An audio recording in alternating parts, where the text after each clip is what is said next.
Olá pessoal, tudo bem? Aqui é a Cláudia do programa Recolocação na Prática e no vídeo de hoje a gente vai responder a uma pergunta de um leitor.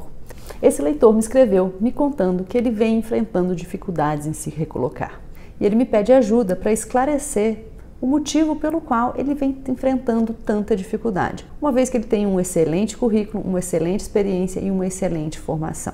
E que, além do mais, já faz algum tempo que ele vem se candidatando para vagas que são muito inferiores ao perfil dele e que nem assim ele tem sido chamado sequer para entrevistas de emprego.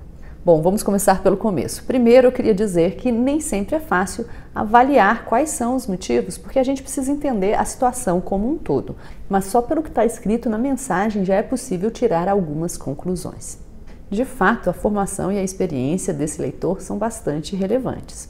Acontece, gente, que em processos seletivos o melhor candidato não necessariamente é aquele que tem a melhor formação, a melhor experiência ou o maior tempo de experiência. O melhor candidato é aquele que apresenta o perfil mais aderente à oportunidade. E durante um processo de seleção, duas coisas precisam ser avaliadas: se o candidato possui as características necessárias à vaga e se a vaga possui as características esperadas pelo candidato. Vamos começar pelas características do candidato. Obviamente, o recrutador ele vai checar se o candidato possui os requisitos técnicos necessários para executar as funções, e aí entra experiência, formação, capacitações, enfim, toda a parte técnica para a execução daquela atividade. E um segundo ponto que a gente já conversou em vários outros vídeos são os aspectos comportamentais. O candidato possui o perfil comportamental, atitudinal adequado para aquela oportunidade, isso também vai ser checado. Agora, por outro lado, o recrutador também vai estar preocupado em saber se o que a vaga tem a oferecer é condizente com as expectativas do candidato. E pode ser aí o problema desse nosso leitor. Uma preocupação dos recrutadores, além de saber se o candidato possui as características da vaga, é saber se o candidato, caso ele seja contratado, se ele vai permanecer na empresa. Porque de nada adianta ter um candidato super qualificado se você já sabe de antemão que não é aquilo que o candidato busca para a carreira dele. Que eventualmente, por uma questão situacional, por uma questão momentânea, ele se candidatou para aquela oportunidade, mas que na realidade, tão logo ele encontre uma outra oportunidade mais aderente com o que ele está buscando, ele vai deixar a empresa.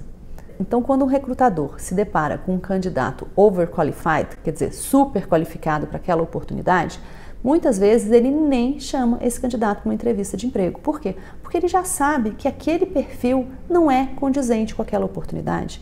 E mesmo que ele se comprometesse, se ele dissesse que a intenção dele é ficar anos naquela empresa, mesmo assim talvez esse não fosse o melhor candidato para aquela oportunidade. Por quê? Porque ele não estaria feliz. Porque no fundo, ele sabe que ele é mais do que aquela oportunidade, que ele pode mais que aquela oportunidade. E um funcionário infeliz e insatisfeito vai ser um problema num curto período de tempo. E nenhum recrutador quer correr esse risco enquanto ele estiver selecionando um candidato. Então talvez seja esse o motivo pelo qual o nosso colega não tem conseguido sequer ser chamado para entrevistas de emprego. Agora vamos supor que ele realmente, e aí não importa o motivo, que ele realmente queira uma oportunidade, mesmo que numa vaga inferior à formação e à experiência dele. Tem como ele fazer alguma coisa para isso? Tem, claro que tem. Gente, pensa o seguinte, normalmente o primeiro contato de um recrutador com um candidato é o currículo. E ninguém tem a obrigação de escrever, de relatar todas as suas experiências profissionais no currículo. Um currículo bem elaborado, ele deve fazer com que o recrutador se sinta instigado a chamar aquele candidato para uma entrevista de emprego. Então, você tem que se vender no currículo, mas se vender para aquela oportunidade. Então, no caso desse nosso colega que tem uma super qualificação e tem uma super experiência, mas que está se candidatando para vagas inferiores à formação e à experiência que ele tem, o que ele tem que fazer é adequar o currículo dele para aquela oportunidade. Então, normalmente, quando a gente está elaborando o nosso currículo, a gente busca usar palavras, usar verbos de ação que deem ênfase a algumas características e que, de alguma maneira, deem força para aquelas atividades, façam com que aquelas atividades se destaquem.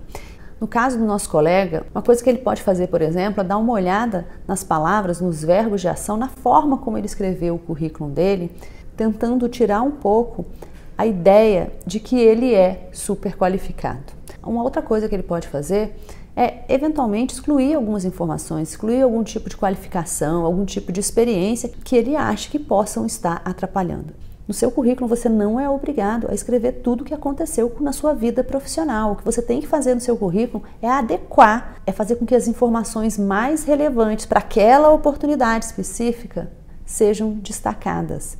Então, nesse caso aqui, o que ele tem que fazer é exatamente isso. E isso não é diferente para um candidato super qualificado. Bom, essa é a dica de hoje. Eu espero que vocês tenham gostado. E se você gostou, não esquece de curtir, de compartilhar, de comentar esse vídeo. E se você não é inscrito, o que você está esperando? Se inscreve no canal. Gente, é isso. Beijo bem grande para vocês e até a semana que vem. Tchau!